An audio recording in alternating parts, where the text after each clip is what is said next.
Hello मेरे प्यारे बच्चों, क्या हाल चाल। उम्मीद है कि आप लोग स्वस्थ होंगे, मस्त होंगे और आप लोग की पढ़ाई भी अच्छे तरीके से चल रही होगी।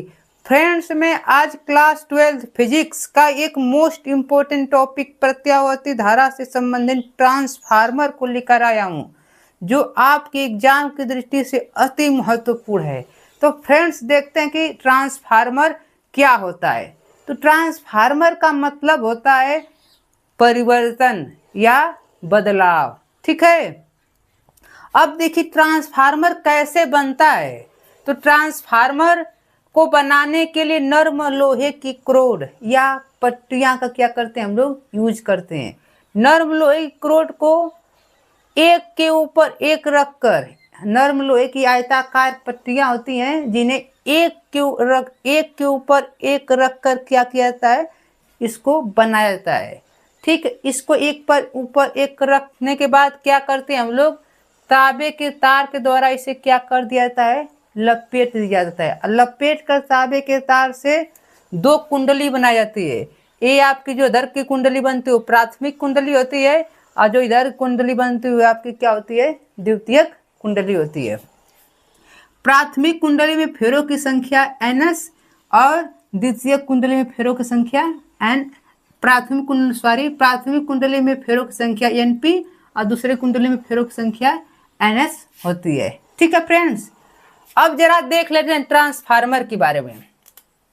तो ट्रांसफार्मर विद्युत का एक ऐसा साधन है, देखिए हमने बहुत ही आसान शब्दों का क्या किया है, यूज किया है। तो देखिए ट्रांसफार्मर विद्युत का एक ऐसा साधन है, बोले तो एक ऐसा उपकरण है, ठीक है, एक ऐसा साधन है, ठीक, जिसके द्वारा प्रत्यावर्ती वोल्टता को कम या ज्यादा किया जा सकता है। जिसके द्वारा हम लोग क्या करते हैं, प्रत्यावर्ती धारा या वोल्टता को हम लोग क्या करते हैं, कम और ज़्यादा करते हैं। जैसे आप लोग घर में स्टेबलाइजर होता है, स्टेबलाइजर के द्वारा लाइन को हम लोग क्या करते हैं, प्रत्यावर्ती धारा को कम और बेसी करते हैं। जो प्रत्यावर्ती धारा आती है उसको हम लोग क्या करते हैं, कम और बेसी करते हैं। ठीक है।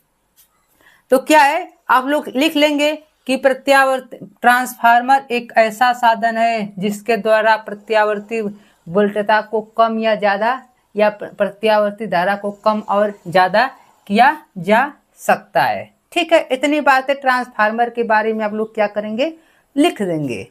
अब देखिए आगे क्या आती है लिखने की बाद, सिद्धांत। तो सिद्धांत में क्या लिखा जाएगा, देखिए सिद्धांत में क्या लिखा जाएगा, सिद्धांत में भी एक नंबर पूछ दिया था। सिद्धांत देखिए क्या है कि यह अन्योन प्रेरण के सिद्धांत पर कार्य करता है। पूछ दिया जाता है एग्जाम में आपसे एक नंबर में कि ट्रांसफार्मर किस सिद्धांत पर कार्य करता है। तो ट्रांसफार्मर अन्योन प्रेरण के सिद्धांत पर कार्य करता है। अब देखिए अन्योन प्रेरण क्या होता है। देखिए अन्योन प्रेरण ये होता है, आप लोग को इससे पहले हमने बताया था कि जब दो कुंडलियां होती हैं तो एक कुंडली में क्या करते हैं, एक कुंडली में चुंबकीय फ्लक्स के मान में क्या करते हैं, परिवर्तन करते हैं। तो दूसरी कुंडली में क्या होता है, क्या होता है, अपने आप विद्युत वाहक बल उत्पन्न हो जाता है। ठीक है, जिसके कारण इस कुंडली की वजह से इसमें भी क्या होती है, धारा बने लगती है। मतलब एक कुंडली की वजह से दूसरे कुंडली में क्या होती है, धारा बने लगती है या विद्युत वाहक बल उत्पन्न हो जाता है। इसी घटना को हम लोग क्या बोलते हैं, अन्योन प्रेरण कहते हैं। ठीक है। तो देखिए यह अन्योन प्रेरण के सिद्धांत पर कार्य करता है। अन्योन प्रेरण आप लोग सभी लोग जान गए कि दो पास कुंडली होती है, एक कुंडली में क्या करते हैं, धारा प्रवाहित करते हैं, दूसरे में विद्युत वाहक बल या धारा उत्पन्न हो जाती है, उसी लोग अन्योन प्रेरण कहते हैं। ठीक है। देखिए यह अन्योन प्रेरण के सिद्धांत पर कार्य करता है। यह प्रत्यावर्ती धारा के साथ ही कार्य कर सकता है। जो होता है ये जो ट्रांसफार्मर होता है, सिर्फ ये आपका क्या होता है, इसकी प्रत्यावर्ती धारा के साथ ही क्या कर सकता है, कार्य कर सकता है। ठीक है फ्रेंड्स। अब देखिए क्या कर रहा है, यह डिस्ट धारा के साथ नहीं कार्य कर सकता है। ट्रांसफार्मर जो होता है डिस्ट धारा के साथ नहीं कर सकता है, DC के साथ नहीं कर सकता, सिर्फ AC के द्वारा क्या कर सकता है, कार्य कर सकता है। ठीक है फ्रेंड्स। चलिए देखिए अब इसके क्या रखते हैं, प्रकार। तो कार्य के आधार पर ट्रांसफार्मर दो प्रकार के होते हैं। कार्य के आधार पर ट्रांसफार्मर दो ही प्रकार के होते हैं। ठीक, कौन कौन से होते हैं जरा देखिए। ऊंचाई ट्रांसफार्मर, ऊंचाई ट्रांसफार्मर देखिए, यह निम्न प्रत्यावर्ती वोल्टेज को उच्च प्रत्यावर्ती वोल्टेज में क्या करता है, बदलता है। कहने का मतलब क्या है, लो वोल्टेज को हाई करता है। क्या करता है, लो वोल्टेज को क्या करता है, हाई करता है। लो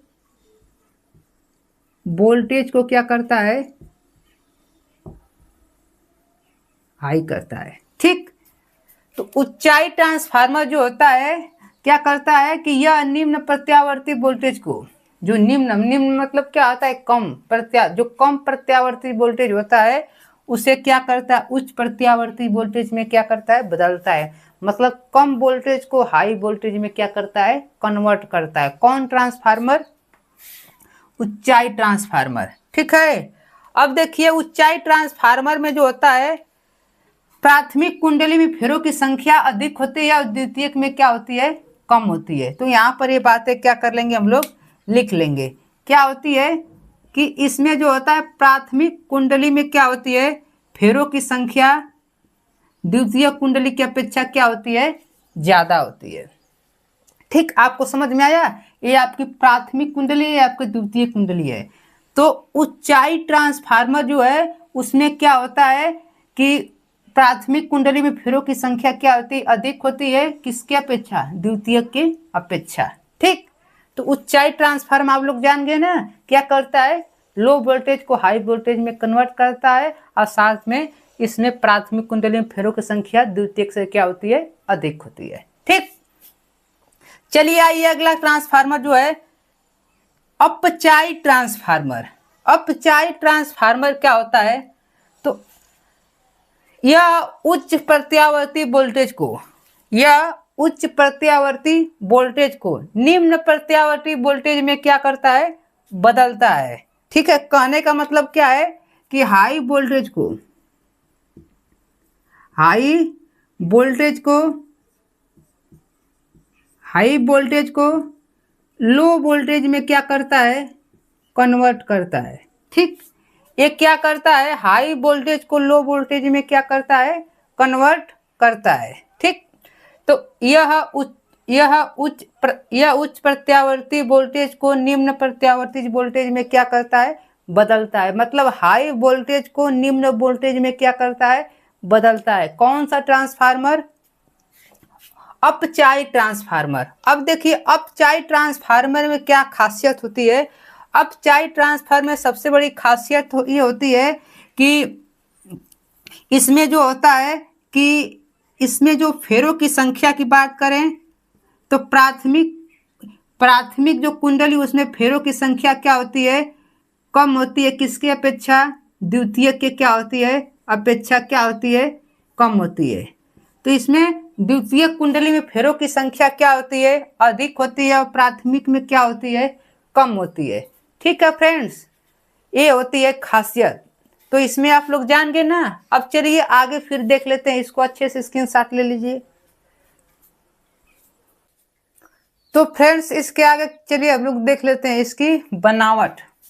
देखिए बनावट कैसी रहती है, बनावट में कैसे लिखेंगे, इसमें नर्म लोहे की पत्तियों को एक के ऊपर एक रखकर आयताकार पटलित क्रोड बनाते हैं।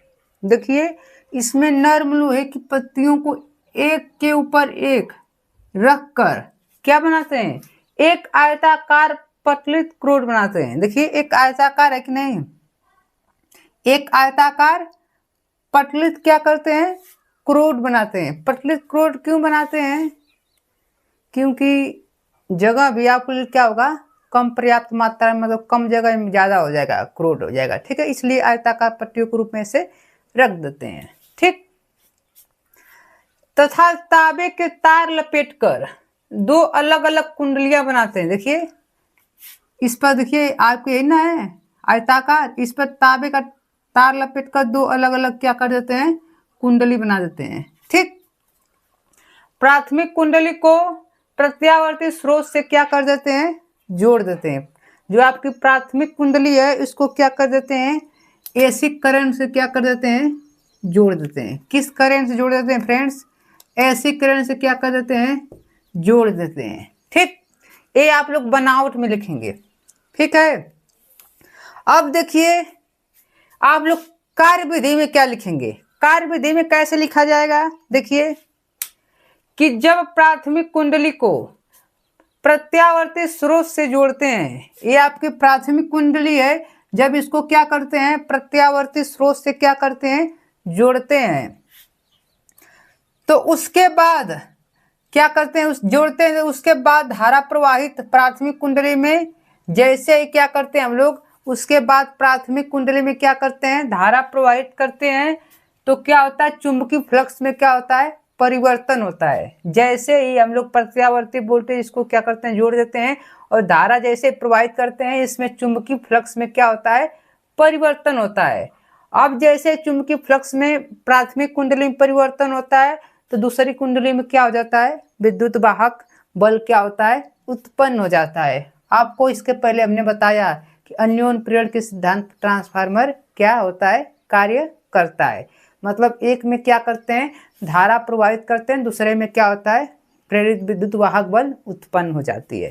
तो इस कुंडली में धारा प्रवाहित करते हैं, इसमें क्या होता है, प्रेरित विद्युत वाहक बल उत्पन्न हो जाता है। ठीक, ये आप लोग लिखेंगे क्रिया विधि में।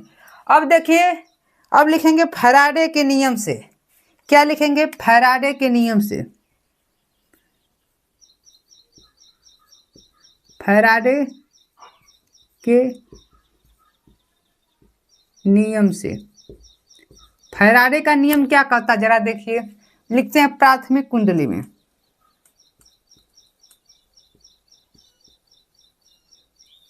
प्राथमिक कुंडली में, प्राथमिक कुंडली में क्या होता है, देखिए प्राथमिक कुंडली में मान लेते हैं जो विद्युत वाहक बल है ईपी है, पीए आपको ऋण कर रहा है, ये विद्युत वाहक बल ईपी बराबर क्या है, क्या होता है, फेरों की संख्या इसमें क्या है, एनपी है। अब बटा में ए आपका क्या होगा, delta phi upon delta T. इसको क्या करेंगे, समीकरण 1 लिख देंगे। अब लिखेंगे द्वितीय कुंडली में, द्वितीयक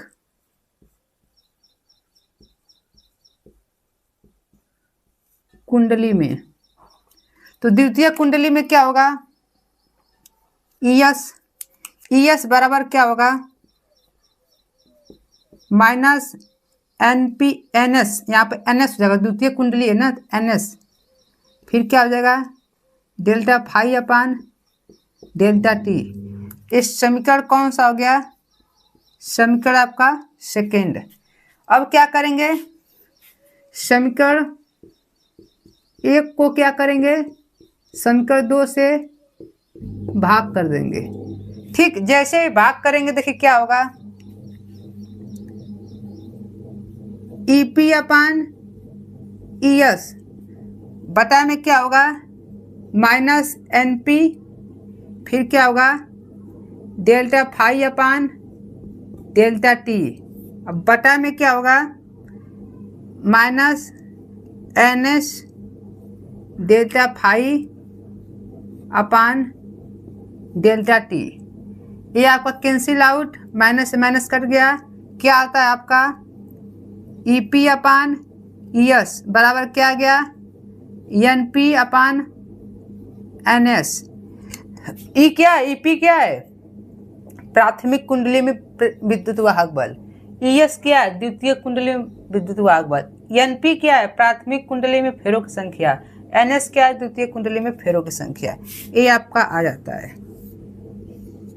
ठीक, अब जरा देखिए, अब आपको पता रहा निवेश शक्ति बराबर निर्गत शक्ति। निवेशी शक्ति बराबर क्या होता है, निवेशी शक्ति बराबर निर्गत शक्ति होता है। निवेश मतलब प्रवेश शक्ति, जो निकलती है वो आपस में शक्तियां क्या होती हैं, बराबर होती हैं। तो क्या बराबर होती हैं, PP बराबर PS, मतलब पावर ऑफ पहले में कुंडली में, पावर ऑफ दूसरी कुंडली में, या आपस में क्या होते हैं, बराबर होते हैं। अब सबको पता है कि P बराबर क्या होता है, V और क्या होता है, I होता है, V और I। इधर भी क्या हो जाएगा, V और I। लेकिन ये प्राथमिक कुंडली में वोल्टेज क्या है, VP हो जाएगा, द्वितीयक में क्या हो जाएगा, IP हो जाएगा, यहाँ पर VS हो जाएगा, यहाँ पर क्या होगा, IS हो जाएगा। फार्मूला पता है ना, P बराबर क्या होता है, VI। तो ये प्राथमिक कुंडली में है, देखो PPSS। अब क्या करते हैं, इसको निकालते हैं, तो VP अपान इसको इधर भेजेंगे, VS बराबर क्या हो जाएगा, IP अपान IS। ये आपका आ जाता है शक्तियों के पद में।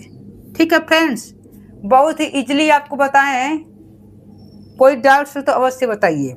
ठीक, बहुत आसान है फ्रेंड्स, बहुत इसमें न्यूमेरिकल पूछे जाते हैं फ्रेंड्स। इसको आप लोग क्या करेंगे, अच्छे से देख लेंगे। तो फ्रेंड्स अच्छे से देख लीजिए, स्क्रीनशॉट ले लीजिए। तो फ्रेंड्स दक्षता बराबर क्या होता है देख लेते हैं, ये भी आप लोग एग्जाम में पूछ लिया जाता है। ठीक है, तो दक्षता बराबर क्या होता है, दक्षता को हम लोग ईटा बस करते हैं। ईटा बराबर क्या होता है, निर्गत शक्ति बटा के निर्गत निवेशी शक्ति इंटू 100।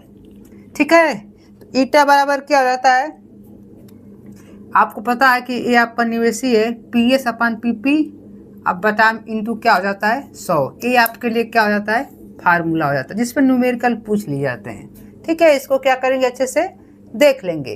तो फ्रेंड्स यदि आपको मेरी वीडियो अच्छी लगती है और आप चैनल पर नए हैं तो मेरे चैनल को सब्सक्राइब कर लीजिए और अपने प्यारे दोस्तों को शेयर कीजिए। ठीक है, love you, take care, screenshot लेना ना भूले फ्रेंड्स।